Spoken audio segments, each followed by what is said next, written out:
Llevo ya 3 años viviendo en un mundo que huele exactamente como me gusta a ellos, no a mí.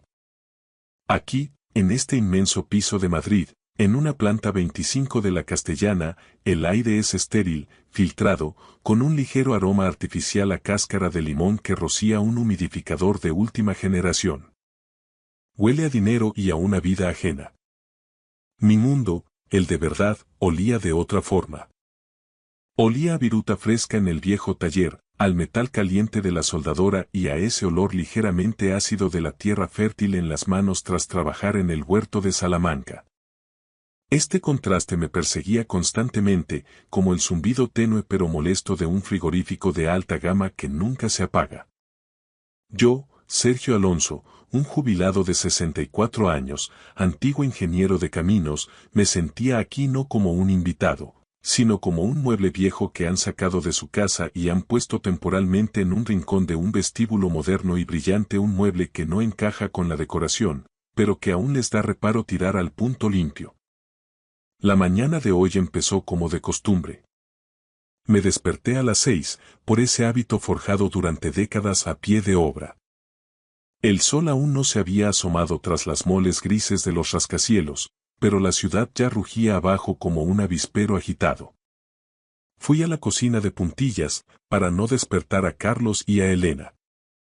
Su dormitorio estaba en la otra ala del piso, tras una maciza puerta de madera oscura, pero aún así temía hacer el más mínimo ruido.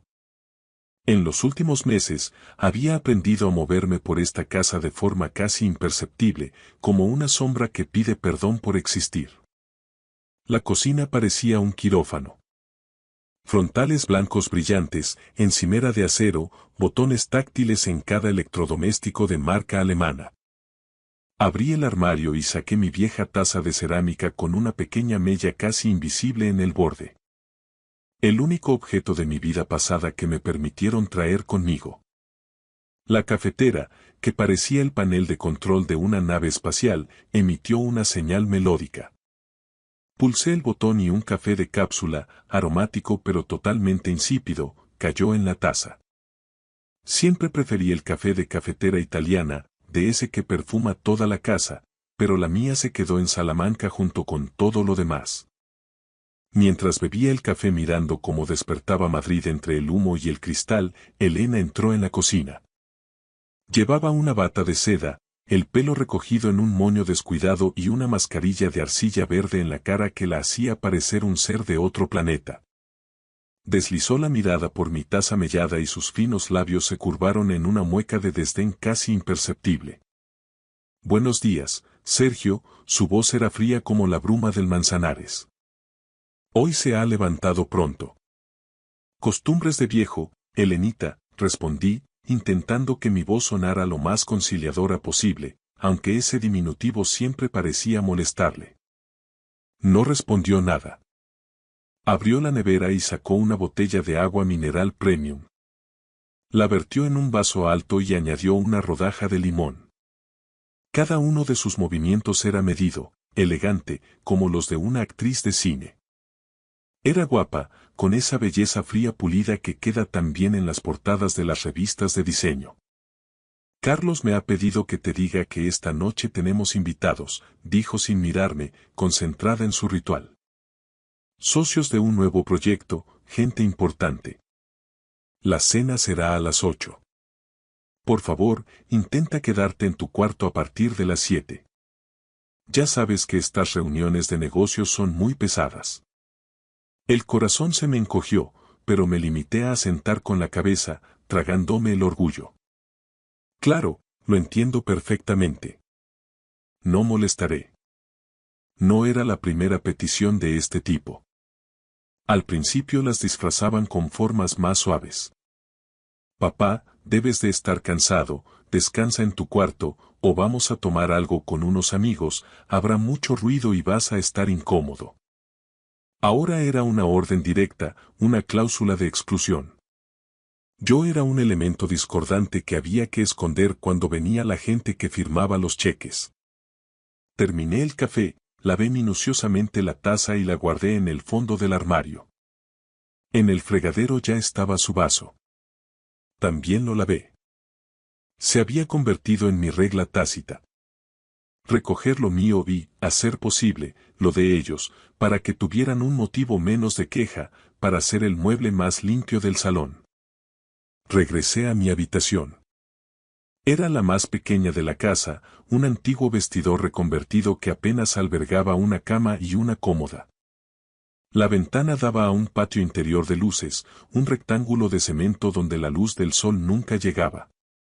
En la pared colgaba una única fotografía en un marco de madera sencillo, el único rincón de la estancia que se sentía vivo. Aparecíamos mi difunta mujer, Lucía, y yo con un Carlos pequeño en brazos. Tendría unos 5 años entonces. Estábamos delante de nuestra antigua casa en Salamanca, esa que construí ladrillo a ladrillo con mis propias manos y mi propio sudor. Lucía sonreía, y en sus ojos se reflejaba toda nuestra felicidad, sencilla, de esa que no necesita humidificadores con olor a limón. Pasé el dedo por su rostro en la foto, sintiendo el frío del cristal. Mira, Lucía, cómo ha progresado nuestro hijo, susurré al vacío. Un gran director aquí en Madrid, con un piso en las nubes. Solo que parece que en estas nubes no hay sitio para su padre. Por la tarde llegó Carlos. Entró en el piso como un torbellino, soltó su maletín de piel de ubrique sobre el puff de diseño y llamó a gritos. Elena, ya estoy en casa. Salí al pasillo para saludar, intentando encontrar un resquicio del hijo que dejé en Salamanca. Hola, hijo. ¿Qué tal el día en la oficina? Me lanzó una mirada fugaz, de esas que se dan a alguien que interrumpe una marcha triunfal. Su rostro estaba tenso por el estrés, pero satisfecho a la vez. Hola, papá. Bien, a tope. Hoy hemos firmado las arras para una nueva promoción en la zona norte. Si todo sale según lo previsto, en un año duplicaremos la facturación. Estamos jugando en la Liga de los Grandes. Eso es bueno, dije sinceramente, aunque los términos me sonaran a otro idioma. Me alegro mucho por ti. Sí. Se aflojó el nudo de su corbata de seda. ¿Te ha dicho Elena lo de esta noche? Sí, claro, no te preocupes, no molestaré. Perfecto. Ya caminaba hacia el dormitorio principal, perdiendo cualquier interés en mi presencia. Ah, por cierto, mañana tendremos que ir a la gestoría. Hay que firmar un documento de la empresa, un trámite de representación. Te lo explico luego. Al fin y al cabo, tú figuras como administrador único. Esbozó una sonrisa condescendiente, como si hablara de una formalidad graciosa, de un disfraz que me prestaba para que me sintiera útil. Yo asentí, pero por dentro se me heló la sangre. Administrador único. Sí, formalmente yo era el dueño del 100% de las participaciones de Logística y Construcciones Alonso S.L., la misma empresa que ahora generaba millones y les permitía vivir en este piso de la Castellana, conducir coches alemanes de gama alta y esconderme en un vestidor cuando venían invitados de nivel. Carlos parecía haber olvidado que mi titularidad no era una simple carambola legal, o lo que era peor, quizá nunca lo había considerado algo serio. Por la noche, tal como se me había ordenado, me quedé en mi cuarto. Del salón llegaban risas impostadas, el tintineo de copas de cristal de Bohemia y un hilo de música chill out que me resultaba ajeno. Intentaba leer, pero las líneas de mi libro se emborronaban. Oía a Carlos contar con arrogancia las perspectivas de la empresa, las nuevas tecnologías de edificación, los contratos públicos millonarios. Hablaba como si lo hubiera creado todo de la nada, como si su imperio no tuviera cimientos. Como si no hubiera existido mi casa de Salamanca, vendida hasta el último ladrillo, ni mis ahorros de 40 años como ingeniero de caminos invertidos hasta el último céntimo en su proyecto inicial. Cerré los ojos y sentí cómo brotaba en mi interior un resentimiento sordo y frío. Se había ido acumulando gota a gota durante meses de silencios y desplantes. Y hoy, con esa orden de esconderme, parecía que el vaso empezaba a desbordarse. Aún no sabía qué hacer, pero por primera vez en estos 3 años comprendí que no podía seguir siendo una sombra que pide permiso para respirar. Algo tenía que cambiar. Y ese cambio, lo presentía, iba a ser doloroso para todos. La recepción se alargaba. Las voces en el salón eran cada vez más altas. Yo, sentado en mi pequeño cuarto, me sentía un proscrito en la casa comprada con el dinero de la venta de mi propia fortaleza. Intenté concentrarme en el camino de Miguel Delibes, buscando refugio en sus palabras castellanas, pero mis pensamientos volvían tercos a la realidad del otro lado del tabique. Cada frase que llegaba desde el salón me hería. Oía a Elena decirle a una invitada entre risitas: «Estamos mirando las Maldivas para este año. Carlos necesita desconectar, que el pobre se mata a trabajar. Iremos en business, claro. Volar en turista a estas alturas es una ordinariez, hay que tenerse un poco de respeto a una misma». Dejé el libro sobre la mesilla. Maldivas, clase business. Recordé cómo Lucía y yo, una vez cada 5 años, nos permitíamos un viaje a Benidorm, a un hostal modesto cerca de la playa, y éramos los reyes del mundo. Ahorrábamos todo el año privándonos de mucho, pero esos recuerdos eran los más cálidos. Y ahora mi hijo, que de niño se ponía radiante con una excursión al campo en un viejo Seat, hablaba de la clase business como si fuera un derecho de nacimiento. En sus planes para las Maldivas, por supuesto, no había sitio para su anciano padre. Ese pensamiento me atravesó la conciencia y activó una cadena de recuerdos amargos. Volví a ver aquel día en mi cocina de Salamanca. Carlos, recién llegado de Madrid, rebosaba un entusiasmo casi febril. Desplegó sobre la mesa de madera informes y gráficos. «Papá, es la oportunidad de nuestra vida. El mercado inmobiliario en Madrid está volviendo a explotar. Tengo la idea, tengo los contactos en el ayuntamiento. Solo necesito el capital inicial.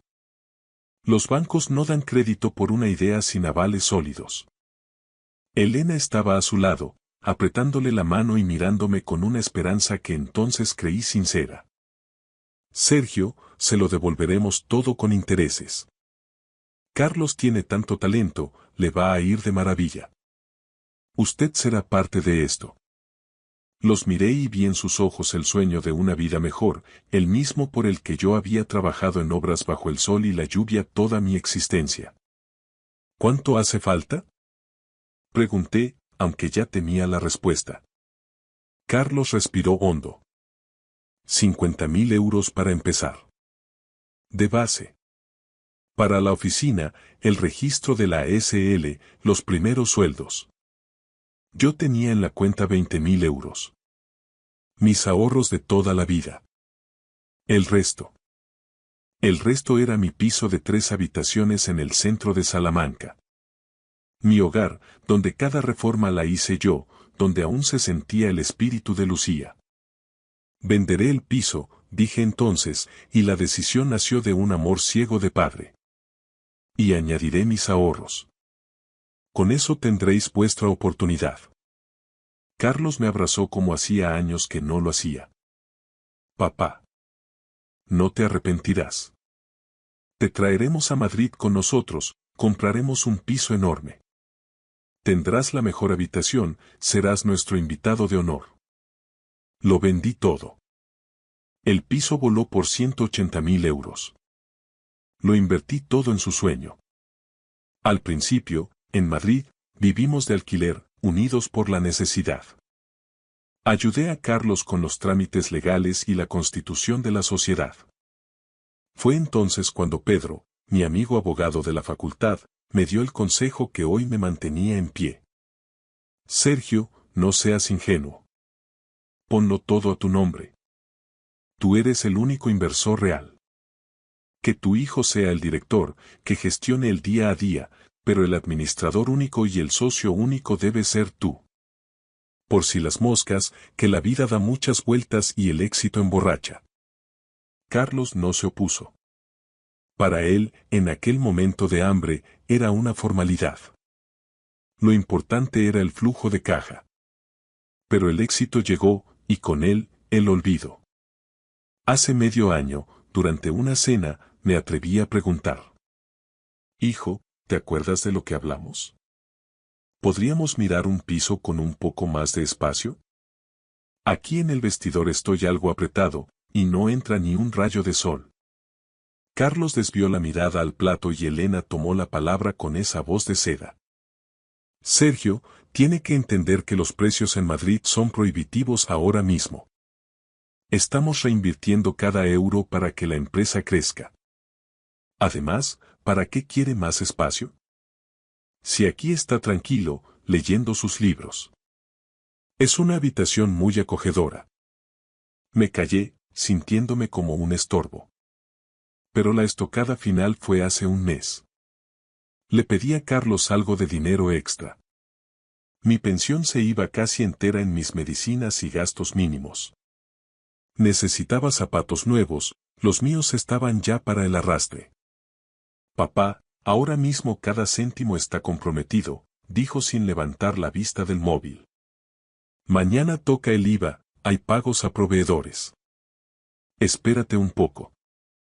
No insistí. Fui al zapatero de barrio para que les pusiera un parche.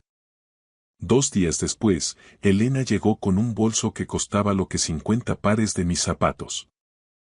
Sacudí la cabeza en la oscuridad de mi cuarto. Los invitados se marchaban. Oía sus voces de despedida. Cuando el silencio regresó al piso, mi puerta se entreabrió. Carlos entró oliendo a vino caro y a ese perfume de marca que tanto le gustaba ostentar. Se sentó en el borde de mi cama. Oye, papá, una cosa. Mañana en la gestoría habrá que firmar un poder notarial general a mi nombre. Es para que yo pueda representar los intereses de la empresa y firmar contratos sin que tengas que desplazarte tú. Así no te molestamos con el papeleo. Lo decía con una naturalidad insultante. Pero yo, con el corazón lleno de recuerdos, escuché la realidad. Quería apartarme del todo, borrar el último vínculo legal que me quedaba con la empresa que yo había fundado con mi sacrificio. Quería que dejara de ser el dueño para ser, simplemente, un fantasma. Está bien, hijo, dije con una firmeza que él no supo interpretar. Si tiene que ser mañana, será mañana. Asintió, satisfecho por mi supuesta docilidad, y se fue. Yo me quedé en el silencio de mi celda de lujo, y una claridad fría inundó mi mente. No era solo egoísmo, era una estrategia de borrado. Y tenía que actuar antes de que la sombra se volviera invisible. Aquella firma no sería lo que él esperaba. A la mañana siguiente, el aire en el piso de la Castellana estaba cargado de una tensión invisible, densa como el calujeto madrileño en agosto. Desayunamos en un silencio sepulcral, solo roto por el tintineo de la cucharilla de plata de Elena contra su bol de porcelana. Carlos revisaba su tableta con un nerviosismo mal disimulado, moviendo la pierna rítmicamente bajo la mesa, y Elena ni siquiera me dirigió la palabra, absorta en su iPhone de última generación. «Vamos, papá», dijo Carlos, levantándose de golpe y ajustándose los puños de la camisa. El notario nos espera a las 10 en su despacho de la calle Serrano. Ya sabes que en estos niveles la puntualidad es sagrada, no me gusta llegar tarde y dar mala impresión. Salimos del edificio y nos subimos a su flamante coche alemán, ese que brilla tanto que parece un espejo. El trayecto por el centro de Madrid fue rápido. Mientras él hablaba por el manos libres sobre presupuestos, licitaciones y comisiones de éxito, yo miraba por la ventanilla, viendo pasar los edificios señoriales del barrio de Salamanca con sus fachadas de piedra y sus balcones de forja. Me sentía extrañamente tranquilo, con esa paz que solo da la certeza de haber tomado la decisión correcta. Llegamos a la oficina del notario. Era un despacho sobrio, con ese olor inconfundible a papel viejo, cuero y solemnidad que tienen las notarías de Solerá en Madrid. El notario, un hombre de unos 60 años con gafas de montura de oro y aire de haberlo visto todo, nos recibió con una cortesía profesional impecable. «Buenos días, caballeros». Don Sergio, aquí tiene el documento para la firma del Poder General de Representación a favor de su hijo, dijo, extendiendo una carpeta de piel sobre la mesa de caoba. Carlos me puso un bolígrafo de plata maciza en la mano. Su mirada era impaciente, casi febril, ya se veía con el control total, sin tener que rendir cuentas al viejo. Firma aquí, papá. Es solo un trámite, una gestión administrativa para que yo pueda operar con las cuentas y cerrar los contratos de la promoción sin cargarte a ti con el papeleo y los viajes a la oficina. Así podrás descansar más. Dejé el bolígrafo sobre la mesa. El sonido del metal contra la madera noble resonó con la contundencia de un martillazo en el silencio sepulcral del despacho. No voy a firmar esto, Carlos, dije con una voz pausada, pero con una firmeza que no usaba desde mis tiempos de jefe de obra en Salamanca. Mi hijo parpadeó, totalmente descolocado. La máscara de éxito empezó a agrietarse. ¿Cómo? No te entiendo. Ayer dijiste que vendrías a firmar, que no había problema. Ayer escuché lo que querías hacer, que es muy distinto. Hoy he decidido lo que voy a hacer yo. Me giré hacia el notario, que mantenía una expresión neutra de profesional acostumbrado a los dramas familiares. Señor notario, lamento el cambio de planes, pero no deseo otorgar ningún poder general. De hecho, como socio único y administrador único de Logística y Construcciones Alonso S.L., quiero solicitar la revocación inmediata de cualquier poder de firma o representación que ostente mi hijo, Carlos Alonso, en nombre de la sociedad y en todas sus cuentas bancarias. El rostro de Carlos pasó del desconcierto a una palidez extrema, casi grisácea. Se levantó de la silla de un salto. Papá. ¿Pero qué locura estás diciendo? Te has vuelto loco de remate. Si me quitas los poderes, la empresa se paraliza, no podemos pagar ni una nómina. No se paraliza, Carlos. Se detiene para una auditoría externa que voy a encargar hoy mismo. He estado revisando por encima los extractos que llegan al buzón del piso y he visto gastos que no tienen nada que ver con el sector de la construcción. Hoteles de lujo en las Maldivas, joyas de marca, coches de alta gama. Mientras tanto, yo vivo en un vestidor sin luz natural y tengo que pedir permiso para salir de mi cuarto cuando vienen tus socios importantes. Es mi trabajo. Es imagen de marca, joder. En Madrid hay que aparentar para cerrar negocios. Gritó él, perdiendo los papeles por completo y olvidando que estábamos en un despacho oficial. No, Carlos. No es imagen de marca. Es mi dinero. Es el dinero que obtuve vendiendo mi casa de Salamanca, mi sudor de 40 años y el patrimonio que tu madre y yo levantamos de la nada.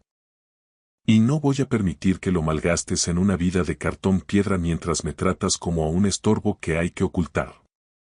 Salí del despacho sin mirar atrás, ignorando sus súplicas que empezaban a sonar a desesperación. Carlos intentó seguirme, gritando en plena calle Serrano que me arrepentiría, que estaba tirando su carrera por la borda, que no sabía lo que hacía. Pero yo, por primera vez en 3 años, caminaba con la espalda recta. Me sentía más ligero que nunca, como si el aire de Madrid hubiera dejado de ser estéril para empezar a saber a libertad. Me dirigí directamente a una sucursal bancaria cercana, donde nos conocían bien. Como administrador único legítimo, bloqueé todas las tarjetas de crédito corporativas y las cuentas personales vinculadas a la caja de la empresa.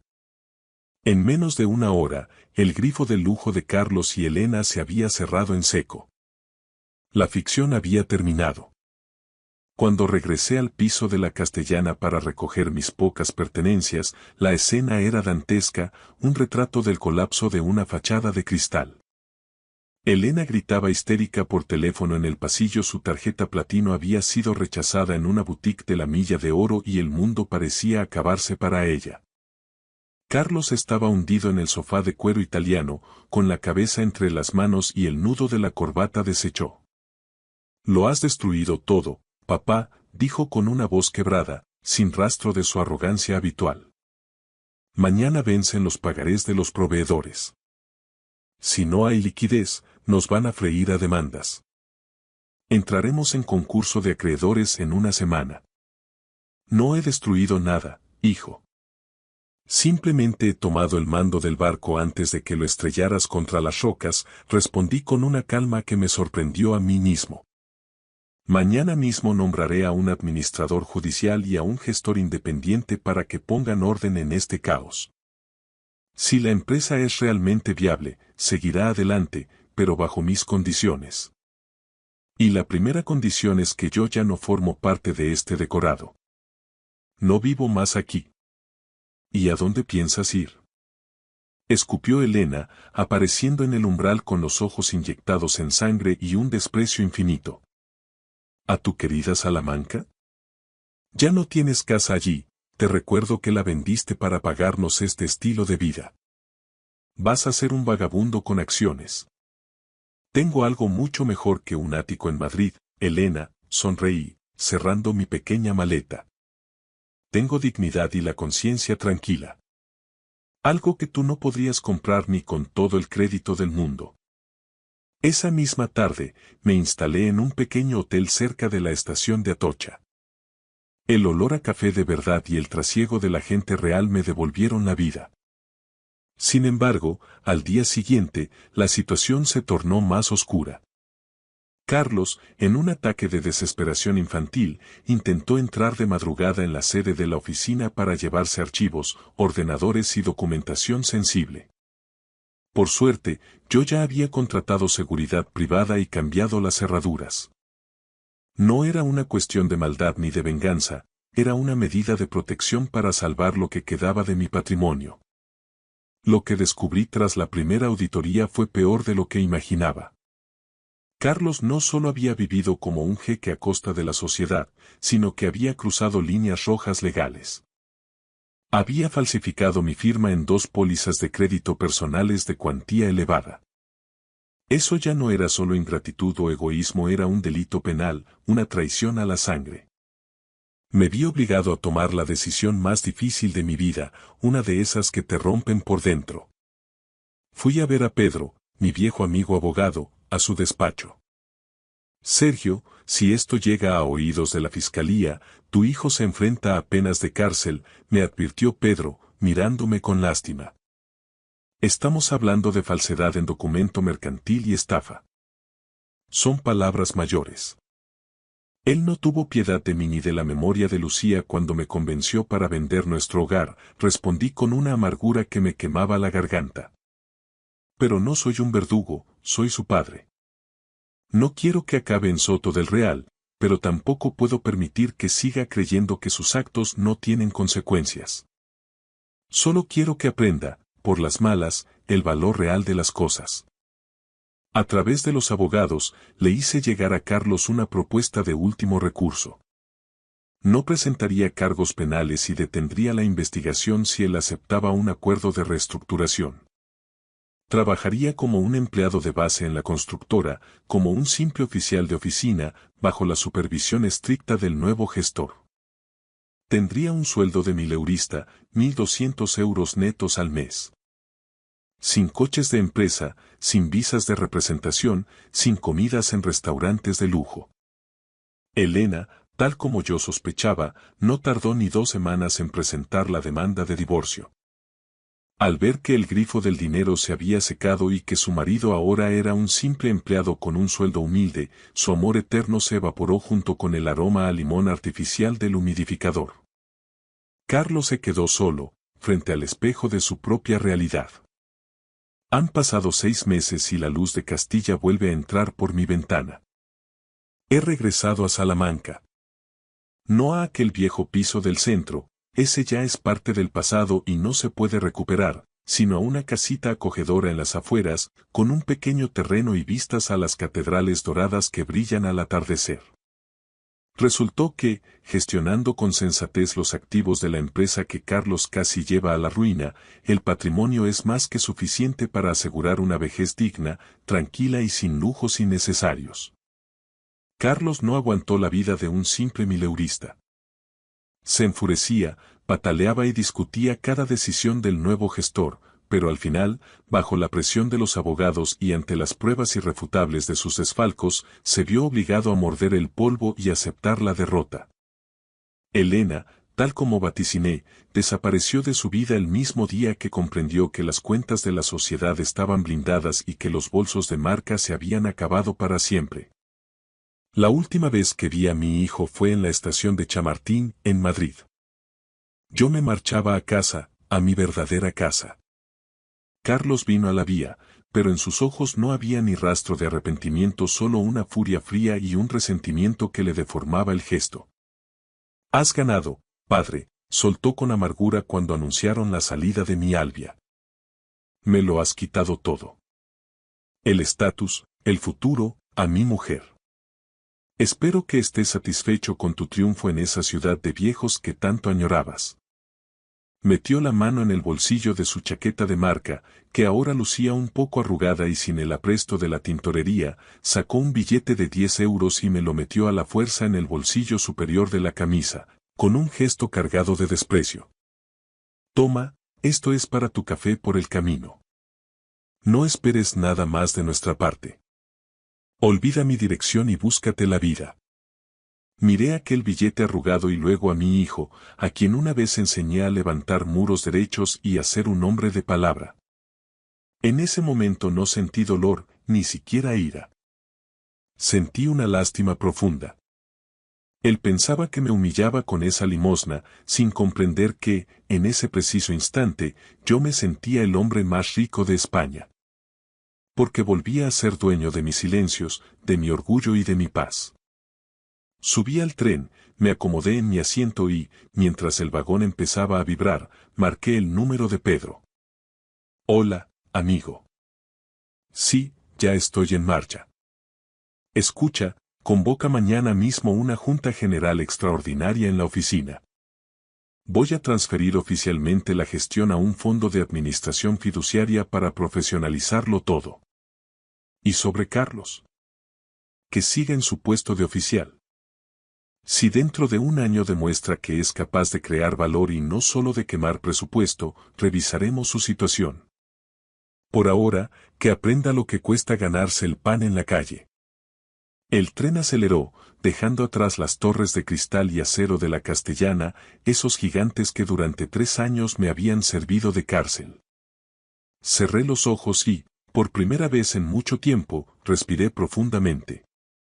El aire ya no olía a limón artificial ni a filtros de oficina, olía a libertad, a campo abierto y a futuro. Me llamo Sergio Alonso. Soy ingeniero, soy constructor. Y por fin he terminado de levantar la obra más difícil y necesaria de toda mi carrera. Los cimientos de mi propia libertad. Gracias por escuchar mi historia hasta el final. Si resonó contigo, dale like, escribe en los comentarios qué fue lo que más te tocó y no olvides decir de dónde eres. Suscríbete al canal, vienen muchas más historias. Volví a casa del cementerio empapada, no solo por la pena sino por la fría lluvia de aquel febrero en la costa valenciana. Había dejado a Margarita, mi suegra, mi Marga, bajo tierra. 10 años. 10 años cuidándola a través de su decadencia, desde el primer ictus hasta el último suspiro. El negro de mi abrigo estaba saturado y mis manos aún temblaban por el esfuerzo de la caja, por el adiós definitivo. Lo primero que vi al entrar en el recibidor, dejando huellas húmedas de mis zapatos de funeral sobre el parqué que Marga pulía con manía cada sábado, fue una escena insólita. Estaban todos en mi salón. Mi marido, Ricardo, mi hijo, Darío, mi cuñada, Carla, y un abogado que no había visto en mi vida. Los 4 sentados, esperando mi regreso como si fuera una reunión de accionistas. Ricardo, mi marido de 23 años, ocupaba la butaca favorita de Margarita, algo que nunca, en todo el tiempo que ella estuvo viva, se había atrevido a hacer. Me quedé en el umbral, sintiendo como el frío me mordía los huesos. «Teresa», dijo él, sin levantarse. Su tono era plano, inexpresivo. «Tenemos que hablar». Darío, nuestro hijo de 24 años, estaba sentado en el sofá, incapaz de mirarme a los ojos, con el perfil tan tenso que parecía de mármol. Carla, la hermana menor de Ricardo, se sentaba a su lado. Llevaba una carpeta sobre el regazo y, algo que me pareció de una crueldad exquisita, no se había quitado las gafas de sol que usó en el entierro, a pesar de estar bajo la tenue luz de la lámpara de nuestro salón. La vanidad de ser una influencer de estilo de vida, supongo, no cesaba ni ante la muerte de su madre.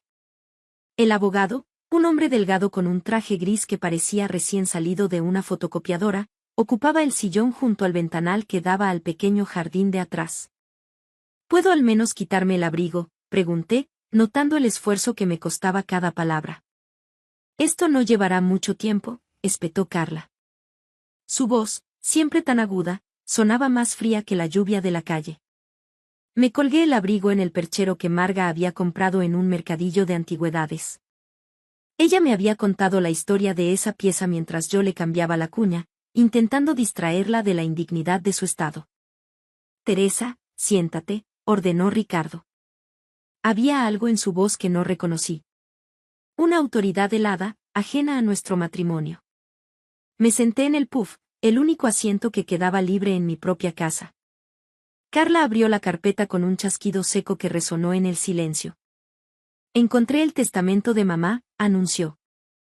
Estaba en su dormitorio, en el cajón de las mesillas donde guardaba sus medicamentos. Sentí como se me encogía el pecho. Marga y yo habíamos hablado de ese testamento muchas veces a altas horas de la noche, cuando yo me quedaba a su lado después de que Ricardo se fuera a dormir, después de que Carla dejara de contestar sus llamadas y después de que Darío se mudara y nos visitara una vez al mes, con suerte. Le dejó la casa a Ricardo, continuó Carla, deslizando el dedo por la página. Junto con todos sus ahorros, que ascienden a unos 450.000 euros.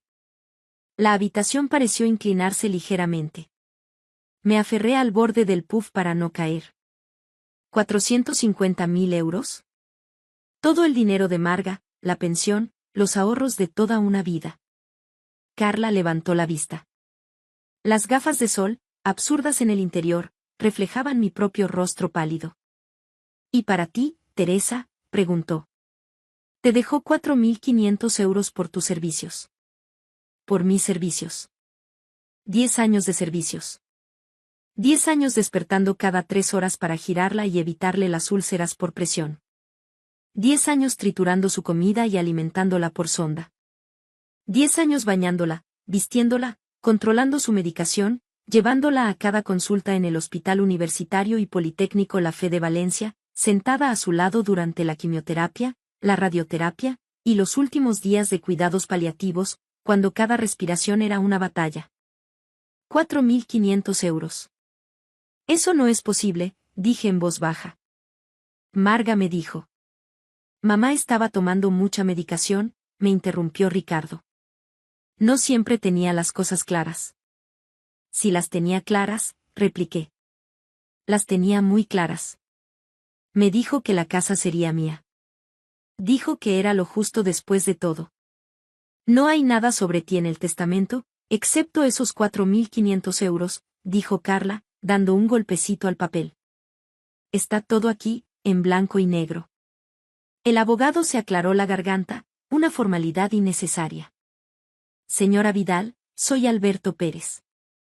Me han solicitado para atestiguar la lectura de este testamento y para informarle que tiene un plazo de 48 horas para desalojar la propiedad. 48 horas. Miré a mi hijo. Darío. Él clavó la vista en sus manos. Papá dice que es lo que la abuela quería. Tu padre no la visitó durante 6 meses antes de que muriera, me oí decir. Ni tampoco tu tía. ¿Dónde estabais todos cuando ella lloraba a las 3 de la mañana por un dolor insoportable? ¿Dónde estabais cuando no recordaba su propio nombre? ¿Dónde, Darío? Teresa, Ricardo se puso de pie. Me pareció más alto de lo que recordaba. O tal vez yo me había encogido. Esto es lo que quería mi madre. Recibirás tus 4.500 euros. Darío se queda con nosotros. Tienes que hacer tus maletas y marcharte.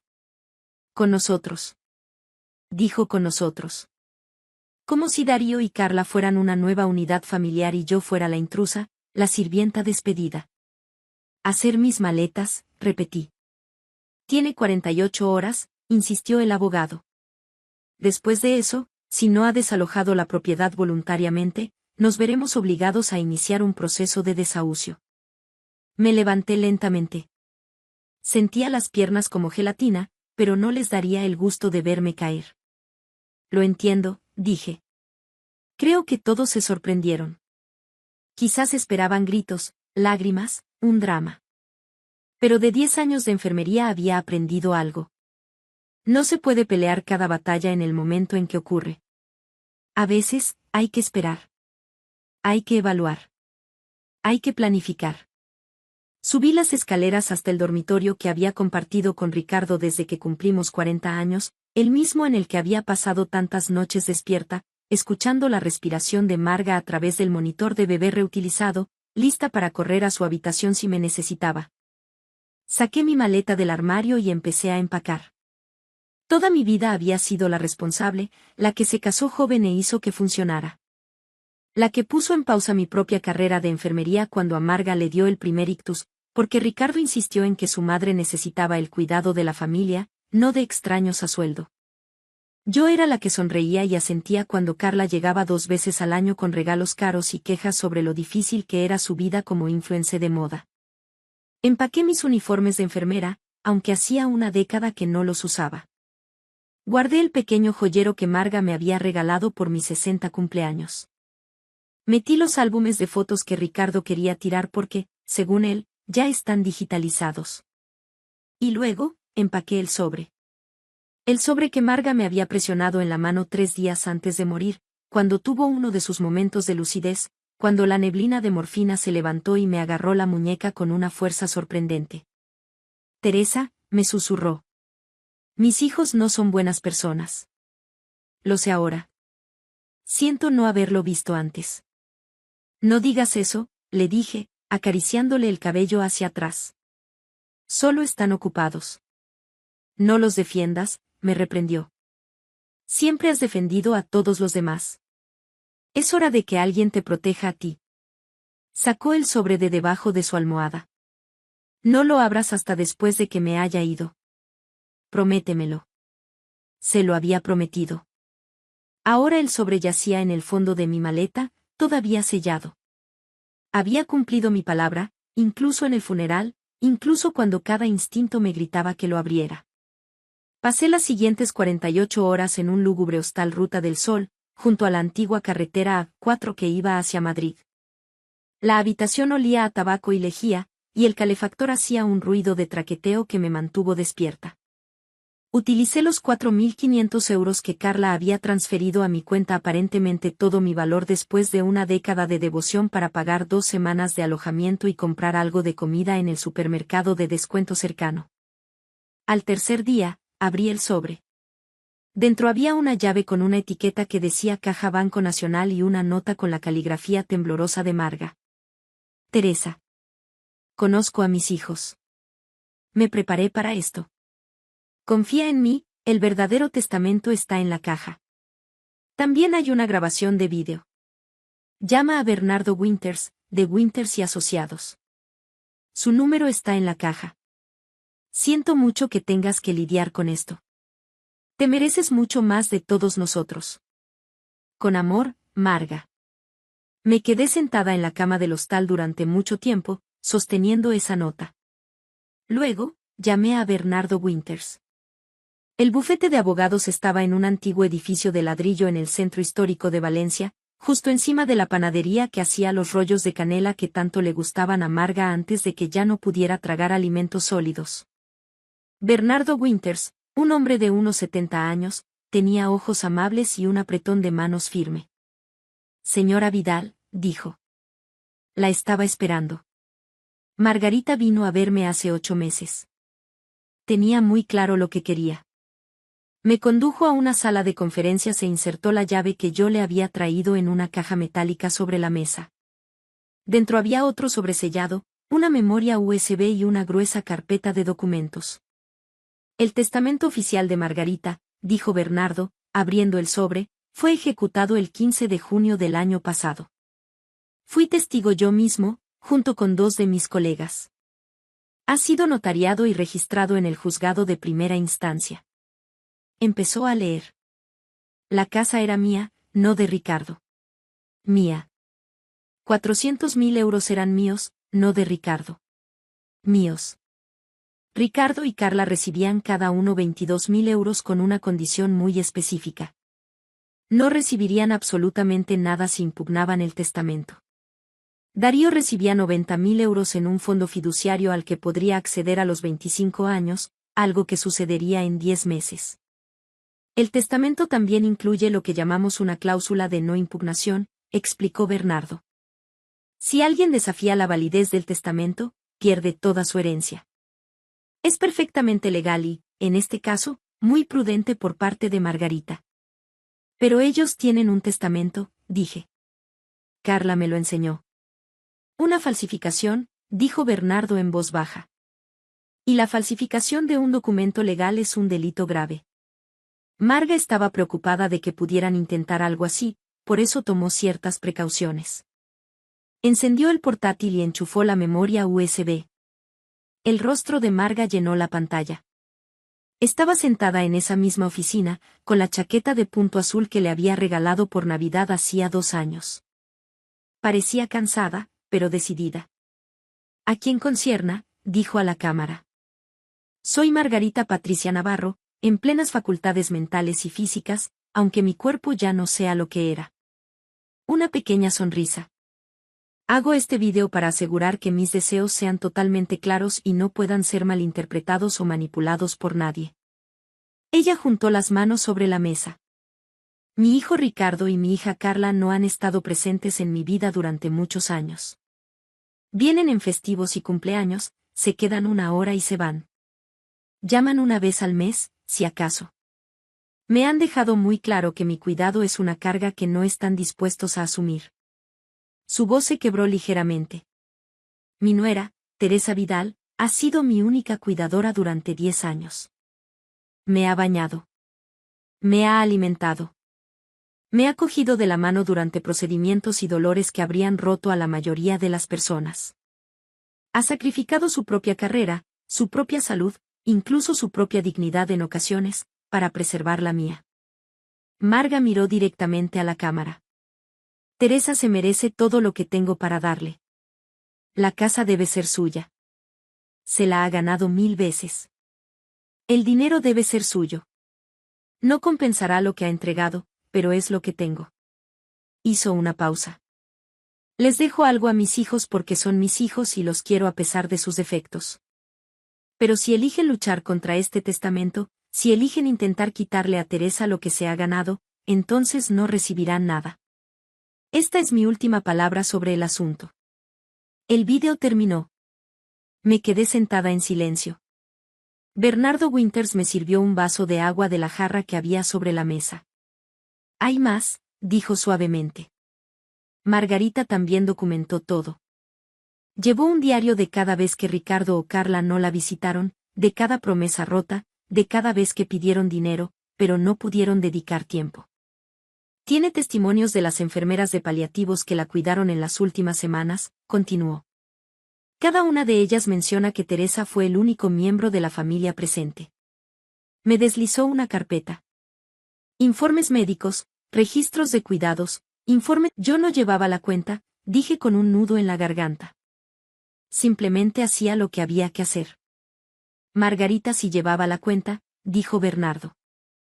Ella sabía que tú no lo harías. Sabía que nunca lucharías por ti misma, así que ella luchó por ti. Miré la montaña de pruebas sobre la mesa. ¿Qué pasa ahora? Ahora, Bernardo se reclinó en su silla. Ahora, presento el testamento oficial ante el notario. Envío una notificación a todas las partes nombradas en el testamento, y le sugiero encarecidamente a Ricardo y Carla que acepten sus 22.000 euros cada uno y se marchen. Porque si luchan contra esto, lo perderán todo. Y si las autoridades descubren ese testamento falso que te mostraron, podrían enfrentarse a cargos penales. Cargos penales, repetí. Falsificación, intento de fraude, y potencialmente abuso de ancianos, si logramos demostrar que manipularon a Margarita mientras estaba vulnerable, explicó Bernardo. Son delitos graves, señora Vidal. Pensé en Ricardo sentado en la butaca de Marga, en Carla con sus gafas de sol y su voz helada diciendo: por tus servicios. Pensé en Darío, incapaz de mirarme. ¿Qué debo hacer?, pregunté. Bernardo sonrió. Lo que Margarita quería que hicieras. Vuelve a casa. Ahora es tu casa. Presenta una denuncia ante la policía sobre el testamento falso si lo deseas. Yo lo recomiendo. Y vive tu vida. Te lo has ganado. Al día siguiente, presenté la denuncia en la Comisaría de Policía Nacional. La inspectora que tomó mi declaración era una mujer de mi edad, con ojos comprensivos y manos eficientes que teclearon todo lo que dije. ¿Aún tiene el testamento falso?, preguntó. No, respondí. Carla se lo quedó. Está bien. Tendremos que obtenerlo como prueba. No contacte con su marido ni con su hermana. Nosotros nos encargaremos. 3 días después, estaba volviendo a llevar mis cosas a la casa, mi casa, cuando 2 coches de policía se detuvieron fuera. Observé desde la ventana cómo los agentes llamaban a la puerta. Ricardo abrió. Vi cómo su rostro cambiaba al ver las placas de identificación. Lo arrestaron allí mismo, en el porche de la casa que no era suya. Arrestaron a él y a Carla, que había estado dentro ayudándole a seleccionar las pertenencias de Marga para venderlas. Darío me llamó esa noche. Mamá, su voz era pequeña. Lo siento mucho. Yo no lo sabía. Papá me dijo que la abuela quería que él se quedara con la casa. Me enseñó el testamento. Pensé que simplemente estabas molesta por haberla perdido y por eso te fuiste. No sabía que era falso. ¿Ayudaste a hacer el testamento?, pregunté. No. No, lo juro. Simplemente lo vi después. Lo vi después. Estaba llorando. Debí haberlo puesto en duda. Debí haberte preguntado a ti. Debí. Debiste haber visitado a tu abuela cuando se estaba muriendo, dije en voz baja. Debiste haber llamado más de una vez al mes. Debiste haberte ofrecido a quedarte con ella una sola noche para que yo pudiera dormir. Hubo silencio al otro lado. Pero tenías 23 años, y tu padre te dijo que tu abuela estaba bien, que yo estaba bien, que todo estaba bien, continué. Así que le creíste. Lo entiendo. Lo siento mucho, dijo de nuevo. Tu abuela te dejó dinero, le dije. 90.000 euros. Los recibirás en tu 25 cumpleaños. Úsalos con sabiduría. Mamá, ¿dónde te estás quedando? ¿Estás bien? Estoy en casa, le dije. Por fin estoy en casa.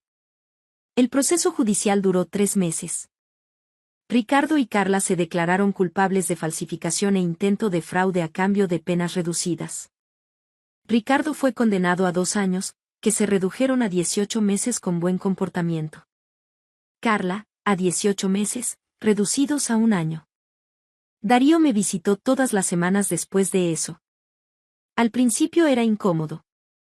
Nos sentábamos en el salón, que ahora era mío, legal y completamente mío, y tomábamos té sin saber qué decir. Pero poco a poco aprendimos. Me preguntó por su abuela, y yo le conté historias. No historias edulcoradas, sino las reales. La vez que se rió tanto con un chiste que se le soltó la vía de la morfina. La forma en que insistía en maquillarse con pintalabios, incluso cuando no podía levantarse de la cama. La mañana en que me agarró la mano y me dijo: Teresa, eres la hija que desearía haber criado.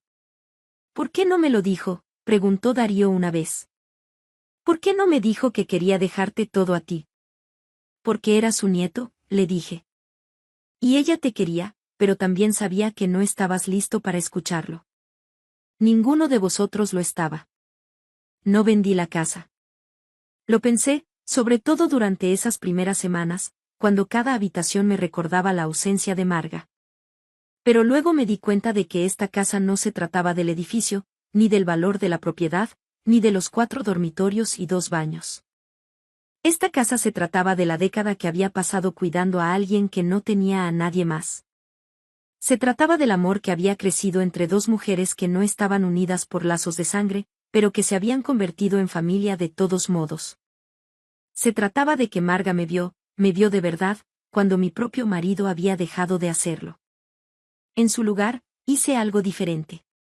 Utilicé el dinero de Marga para iniciar un programa, una red de apoyo para cuidadores familiares, especialmente aquellos que cuidan a parientes mayores, un lugar donde la gente pudiera compartir recursos, encontrar cuidados de relevo, recibir asesoramiento legal y psicológico. Lo llamé Casa de Marga y lo dirigía desde el salón donde ella había pasado sus últimos años. Darío se ofrecía como voluntario allí todos los fines de semana. Ayudaba a preparar las reuniones de los grupos de apoyo, a hacer café, a escuchar las historias de la gente. Lo observé aprender lo que yo había aprendido. Que cuidar de alguien no es una carga, es un privilegio. Y a veces, es lo más importante que harás en tu vida. Un año después de la muerte de Marga, en el aniversario, Darío y yo plantamos un jardín en el patio trasero. Rosales, porque a Marga le encantaban. Los plantamos en el lugar donde solía sentarse en sus días buenos, en su silla de ruedas, con el rostro vuelto hacia el sol. Ella lo sabía, ¿verdad?, dijo Darío, con las manos hundidas en la tierra. Sabía exactamente lo que planeaban papá y la tía Carla. Ella lo sospechaba, dije. Y me protegió de la única manera que sabía. Con pruebas, con documentación, con la verdad. Ojalá la hubiera conocido mejor, dijo en voz baja. Puedes conocerla a través de sus acciones, le dije. A través de lo que hizo al final, cuando más importaba. Eligió la compasión. Eligió la justicia. Eligió proteger a alguien que no podía protegerse a sí misma. Trabajamos en silencio durante un rato, plantando rosales en la cálida tierra primaveral. Mamá. Darío me miró. Gracias por no rendirte conmigo. Eres mi hijo, dije simplemente. Marga me enseñó que la familia no es solo cuestión de sangre. Se trata de quien aparece, quien se queda, quien hace el trabajo duro de amar a la gente incluso cuando no lo merecen. Hice una pausa, con las manos cubiertas de tierra, rodeada de rosales que florecerían mucho después de que ambos nos hubiéramos ido. Pero también me enseñó algo más, añadí. Que a veces, lo más amoroso que puedes hacer es trazar una línea. Decir. No más. Protegerte a ti misma de la misma manera que has protegido a todos los demás. Darío asintió lentamente. ¿Crees que volverás a hablar con papá alguna vez? Pensé en Ricardo en esa prisión, vestido de naranja en lugar de los costosos trajes que siempre prefería. Pensé en Carla, su carrera de influencia arruinada por los titulares sobre abuso de ancianos y fraude. Pensé en la década que había pasado haciéndome más pequeña para que ellos pudieran sentirse más grandes. No lo sé, dije con honestidad. Tal vez algún día, pero no porque tenga que hacerlo, no porque se espere. Solo si quiero. ¿Y quieres? Miré la casa a nuestra espalda, los rosales que comenzaban a echar raíces, el rostro de mi hijo, todavía tan joven, pero aprendiendo, creciendo, intentando ser mejor de lo que le habían enseñado. Pregúntame dentro de un año, dije. Esa noche, a solas en la casa que era por fin, legal, irrevocablemente mía, saqué los álbumes de fotos que había salvado de la basura de Ricardo. Fotos de Marga de joven, sosteniendo al pequeño Ricardo. Fotos de ella y su difunto esposo el día de su boda, fotos de navidades y graduaciones y martes ordinarios que en su momento parecieron intrascendentes, pero que ahora eran preciosos. Y escondida en la parte posterior del último álbum, encontré una nota más de Marga, escrita con la misma mano temblorosa que la que había dejado con el sobre. Querida Teresa, si estás leyendo esto, entonces mi plan funcionó. Estás en casa. Estás a salvo. Por fin estás recibiendo lo que te merecías desde el principio. Siento no haberte dado más cuando estaba viva. Más reconocimiento, más apoyo, más defensa contra el egoísmo de mis hijos, pero te estoy dando esto ahora. Permiso. Permiso para dejar de sacrificarte. Permiso para dejar de encogerte. Permiso para ocupar espacio y exigir respeto y conocer tu valor. Has sido la arquitecta de la comodidad de todos los demás durante demasiado tiempo. Ahora, construye algo para ti. Con todo mi amor y gratitud, Marga. Lloré entonces por primera vez desde el funeral. No lágrimas de tristeza exactamente. Algo más complicado. Dolor, sí, pero también alivio. También gratitud. También algo parecido a la libertad. Ya no era el archivo expiatorio. Ya no era la pacificadora o la cuidadora o la que se tragaba sus propias necesidades para hacer sitio a las exigencias de todos los demás. Yo era Teresa Vidal, 60 años, propietaria de una casa de 4 dormitorios con un jardín de rosales, directora de la Casa de Marga, una asociación sin ánimo de lucro que atiende a cuidadores familiares en 3 comarcas valencianas, madre de un hijo que estaba aprendiendo lentamente lo que significaba aparecer. Y yo era la mujer que había sido amada lo suficiente por alguien que apenas me conocía al principio, pero que me había visto con la suficiente claridad como para luchar por mí incluso después de la muerte. Eso valía más que cualquier casa, cualquier dinero, cualquier testamento. Pero era agradable tener la casa. Gracias por escuchar mi historia hasta el final. Si resonó contigo, dale like, escribe en los comentarios qué fue lo que más te tocó y no olvides decir de dónde eres. Suscríbete al canal, vienen muchas más historias.